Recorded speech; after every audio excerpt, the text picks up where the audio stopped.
Herkese salam, kanalıma xoş gəlmisiniz. Bu gün sizlərlə çox içimdən gələn bir mövzu haqqında danışmaq istəyirəm. Son vaxtlar tez-tez düşünürəm. Görəsən gənc yaşda öz yolunu tapmaq niyə bu qədər çətindir? Və bəzən elə hiss edilir ki, hər kəs hər şeyi bilir və hər kəsin həyatı planlıdır. Hər kəs nəyə can atdığını və nə istədiyini də bilir. Və bir tək sən qarışıq, tərəddüdlü və yorğun hiss edirsən. Bu videoda sizi sakit bir söhbətə dəvət edirəm. Hisslərinizi gizlətmədən, özünüzü tənqid etmədən, sadəcə real danışaq.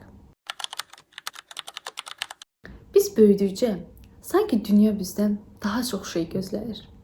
Uşaq olanda bizdən soruşurdular, böyüyəndə kim olacaqsan? Bu sual uşaq olanda maraq üçün olduğunu bilirdim. Amma indi anlayırsan ki, bu sual sadəcə maraq üçün deyil, real gözləntilər, real təzyiq var. Hamı cavab istəyir. Hansı peşəni seçəcəksən, harada oxuyacaqsan, gələcəyin necə olacaq? Bu suallar çox normal görünə bilər, amma içimizdə bir yük yaradır. Çünki biz hələ də özümüzü öyrənirik, hələ də nə istədiyimizi tam bilmirik və hələ səhvlərimizdən öyrənmə mərhələsindəyik. Ən əsası isə biz fərqliyik. Bizim ritmimiz, tempimiz, yolumuz fərqlidir. Başqalarının 20 yaşı ilə öz 20 yaşımızı müqayisə edə bilmərik. Bu müqayisə ancaq və ancaq özümüzə zərər verər. Bu gün sosial media həyatımızın içindədir və orada gördüyümüz insanlar sanki hər şeyi tapıb, kimisə xaricdə təhsil alır, kimisə erkən yaşda uğurlar əldə edib, kimisə artıq yaxşı bir karyerası var və öz həyatımıza dönüb baxdıqda niyə mən belə deyiləm? Kimi suallar veririk. Amma əsl həqiqəti unuduruq. Çünki insanlar sadəcə ən yaxşı anlarını paylaşırlar. Necə dəfə ağladıqlarını, necə dəfə səhv etdiklərini, necə dəfə motivasiyasız qaldıqlarını paylaşmırlar. Biz insanların filtrli həyatları ilə öz real həyatlarımızı müqayisə edirik və bu isə sadəcə bizim üçün özümüzü tənqid etməyə gətirib çıxarır. Unutmayın, hər kəsin içində bir qarışıqlıq, bir qorxu, bir qeyri-müəyyənlik var. Mən özümü nümunə gətirə bilərəm. Mən də 20 yaşlı gənclərdən biriyəm. 21 yaşım var və həyatım necə gedəcək, hansı mərhələlərdən keçəcək, hansı seçimlər qarşısına qalacağam deyə suallar verərək keçir. İnanın ki, yatmazdan əvvəl ən çox düşündüyüm suallar bunlardır. Ayağa durduqda bunları düşünürəm. Yolda gedərkən, kiminləsə danışanda belə, hətta qarşı tərəf neysə danışır, məsələ düşünürəm. Gələcəyim necə olacaq, hansı mərhələlərdən keçəcəm? Bu suallar məni də qorxudur. Niyə də qorxmayım? Çünki mənim seçimim, mənim həyatımdır. Seçimimi düzgün etmədikdə həyatım düzgün olmayacaq. Seçimimi düzgün etdikdə isə həyatım düzgün olacaq. Bu mənim həyat prinsipimdir, belə deyim. Bəzən elə bilirik ki, öz yolumuzu tapmaq bir anlıq ilhamdır. Sanki səhər yuxudan oyanırsan və hər şey aydın olur. Amma reallıq çox daha sadə və insani prosesdir. Öz yolunu tapmaq sınaqdır, səbirdir, səhvdir, dəyişməkdir, yenidən başlamaqdır və bəzi şeyləri buraxmaqdır. Bəzən seçdiyimiz yol bizlik deyil. Bəzən çox inandığımız şey bizi xoşbəxt etmir. Bəzən çox istədiyimizi sandığımız şeylər heç əslində bizlik deyilmiş. Ona görə də yol aydınlaşmır. Sən aydınlaşdıqca yol da aydınlaşacaq. Bu videomu çəkmə səbəbim bu mövzunun mənim həyatımda da böyük yeri olmasıdır. Özümə də suallar verirəm. Düzgün yoldayam? Əgər səhv edərəmsə, gələcəyim necə olacaq? Bu suallar məni çox düşündürür. Ayətçə hazırlaşıram. Dilimi inkişaf etdirmək istəyirəm. Daha intizamlı olmaq istəyirəm. Magistr düşünürəm. Hansı ölkə mənim üçün daha uyğundur? Bu kimi suallar bir tərəfdən mənə motivasiya edir, bir tərəfdən isə yorur. Bəzən gec yatıram, yorğun hiss edirəm. Bəzən nizamı pozuram. Bəzən özümü kafi hiss etmirəm. Amma bütün bunlar məncə inkişafın bir hissəsidir. Çünki insan yalnız stabil olanda deyil, qarışıq hiss edəndə də böyüyür. Hər dəfə plan qurduqca, hər dəfə özümə inandıqca, inkişaf etdikcə, bacardıqca mən daha da formalaşıram, daha da inkişaf edirəm, daha da böyüyürəm. İnanmaq bəzən motivasiyadan daha güclüdür. Çünki motivasiya tez-tez gəlir, gedir. Özünə inam isə səni yolda saxlayan əsas enerjidir. Özünə inanmaq o demək deyil ki, sən hər şeyi bilirsən, etdiyin hər şey mükəmməldir və səhvsizdir. Özünə inam, özünü tanımaqdır. Sən nəyi bacarırsan? Səni nə motivasiya edir?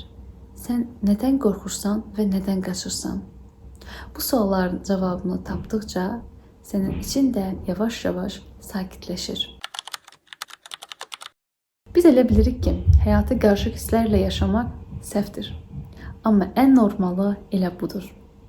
Biz dəyişikliklər ərəfəsində belə oluruq. Çaşqın, narahat, qorxulu, həyəcanlı.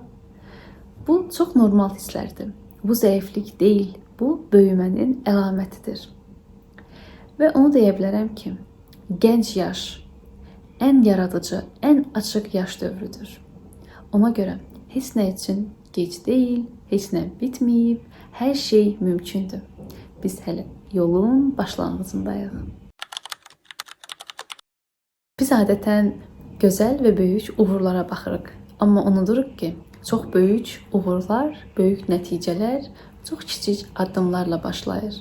Hansı ki, 20 dəqiqə yeni bir dil öyrən, 15 dəqiqə yeni bir kitab oxu və yaxud yarım saat planlama qur, yeni bir hobbi et, 15 dəqiqə yürüyüş et, hansı ki buna idmanlar daxildir. Yəni bunlar çox kiçik görünə bilər, amma birləşəndə həyatımıza böyük təsir edir. Həmçinin bura disiplini də əlavə edə bilərik.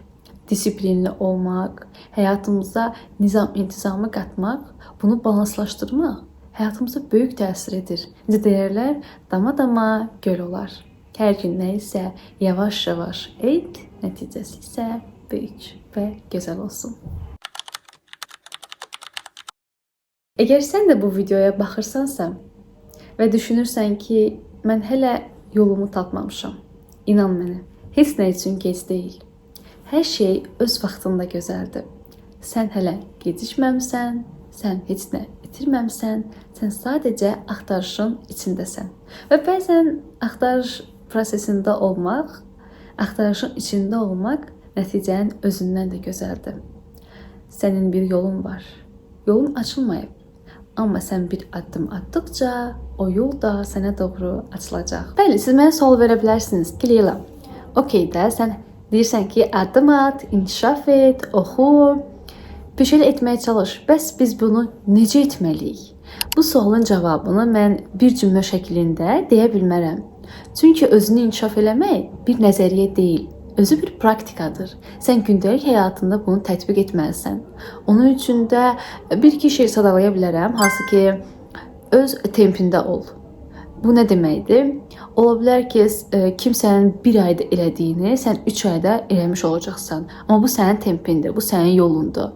Özünü kimsə ilə müqayisə etmə. Sənin dediyim kimi yolun, tempin fərqlidir. Daha sonra məcbur etmə.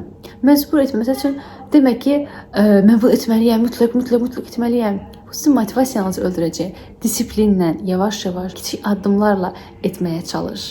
Yəni kiçik addımlar təbii ki, böyük nəticədir. Dediyim kimi və onu deyə bilərəm ki, səhv etməkdən qorxma. Hər səhv insana daha da böyüdür. Yenidən başlamağa cəhd göstər. Bir şey səhv edirsənsə, ondan qorxma. İrəli get və yenidən başla. Mən bunu deyərdim. Başqa sizin də fikirlərinizi almaq çox istəyərdim. Şərh bölməsində qeyd edərsiniz. Bəs siz nə edərdiniz inkişaf üçün? Necə etməliyəm sualın cavabını siz necə verərdiniz? Mən bu şəkildə cavablandırdım. Bəlkə də daha çox başqa cür cavablandıra bilərdim. Hansı ki, indi ağlıma gəlmir. Və deyərdim. Videom bu qədər idi. Sizinlə söhbət eləmək mənim üçün də maraqlı idi. Ümid edirəm sizin üçün də maraqlı olar. İzlədiyiniz üçün təşəkkür edirəm. Hansı ki suallarınız varsa şərh bölməsində qeyd edə bilərsiniz və yaxud da hansısa bir sualın cavabını sizin baxış açınızdan mən də öyrənmək istəyərdim. Cavab versəniz mən də şad olardım, belə deyim. Videomu like eləməyi, kanalıma abunə olmağı unutmayın dostlar. Sağ olun.